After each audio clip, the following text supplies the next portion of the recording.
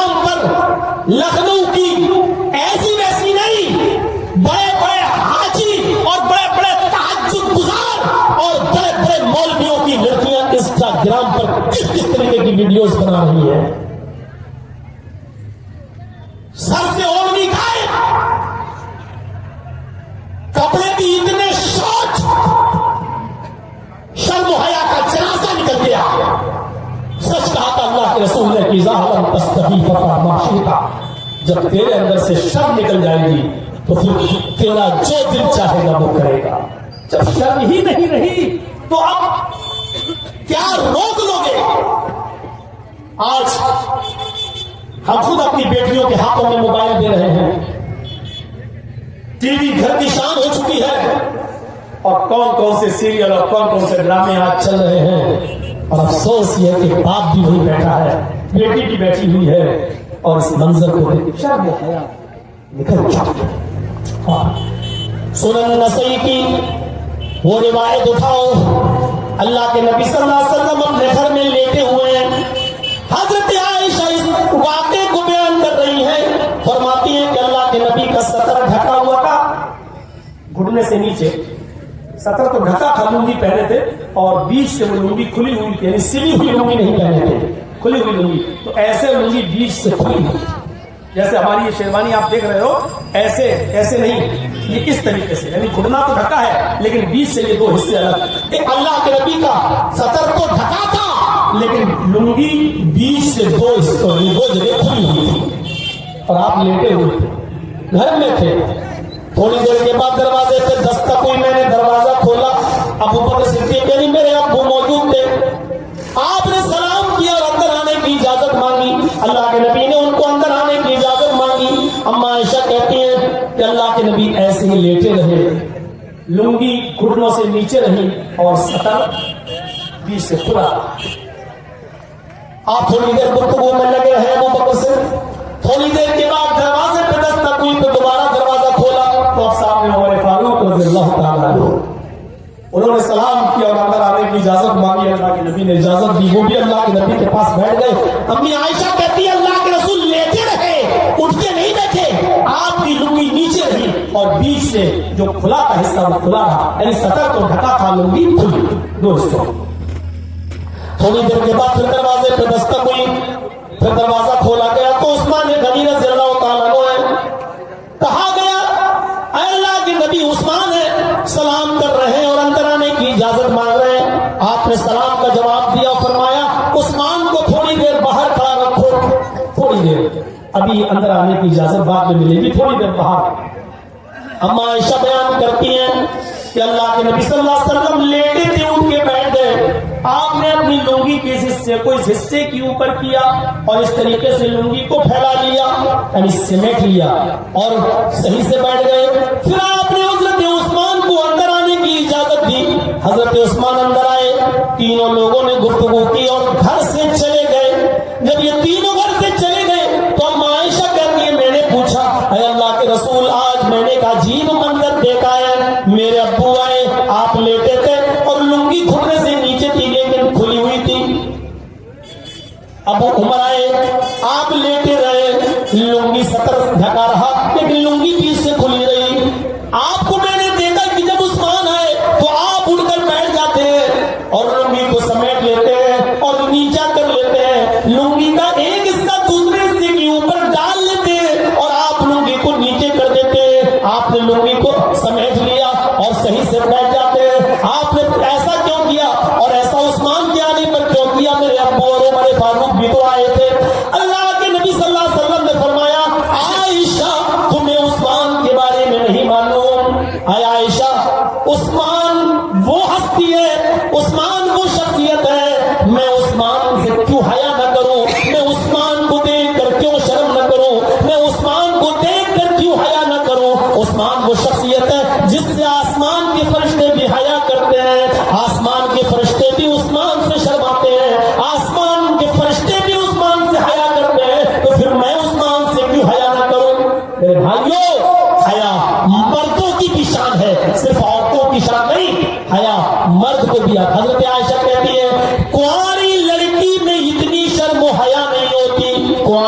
نہیں جس کی شادی نہ ہوئی ہو. کنواری لڑکی جتنی شرمیلی ہوتی ہے اور جتنی حیا اس میں ہوتی ہے اس سے بھی کہیں زیادہ شرمیلے اور کہیں زیادہ باحیا تھے جناب محمد رسول اللہ صلی اللہ علیہ وسلم. آپ کے اندر کنواری لڑکی سے بھی زیادہ حیا تھی. میرے بھائیوں حیا عورت کی زینت ہے, زیور ہے. اس حیا کو آپ اپنے اندر سے نہ جانے دیں.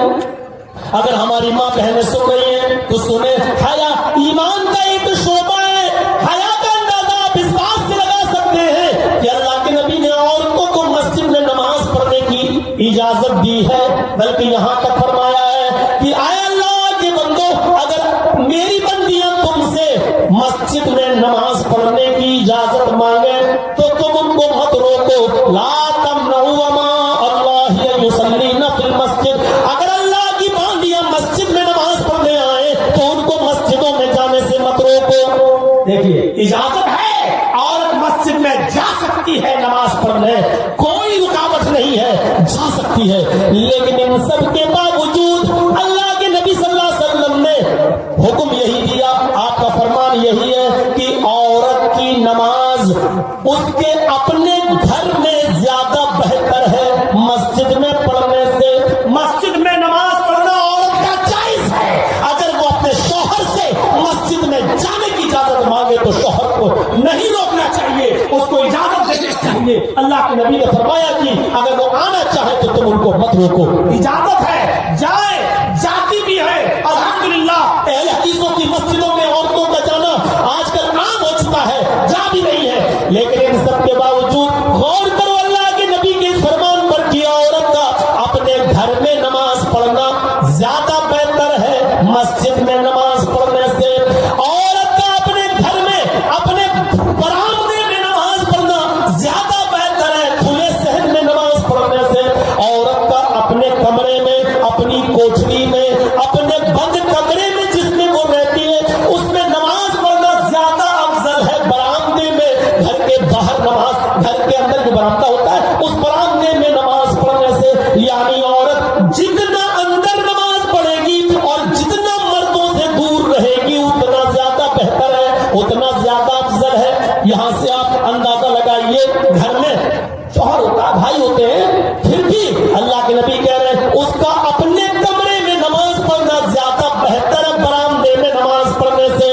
کچھ بھی ہو, گھر میں آنا جانا لگا رہتا ہے, کبھی خالہ کا لڑکا, کبھی ماموں کا لڑکا, کبھی چچا کا لڑکا, کبھی آس پاس پڑوس کے لوگ. تو اللہ کے نبی کیا کہتے ہیں, تو عورت کا اپنے بند کمرے میں نماز پڑھنا جس میں وہ رہتی ہے اپنے شوہر کے ساتھ, اس کمرے میں نماز پڑھنا زیادہ بہتر ہے اس کمرے کے باہر برآمدے میں نماز پڑھنے سے. یعنی جتنا وہ مردوں سے دور رہے گی اتنا زیادہ افضل ہے. یہ ہے عورت کی شرم و حیا کا تعلق. میرے بھائیوں, آج اس دور میں کیا تصور کر سکتے ہیں, آج کے دور میں کیا تصور کر سکتے ہیں. ایک چیز اور سمجھیے, ایک چیز اور کوشش کیجیے سمجھنے کی. چلیے عورتیں مسجد میں آ گئی, مسجد میں نماز پڑھنا اور پہلی صف کا ثواب.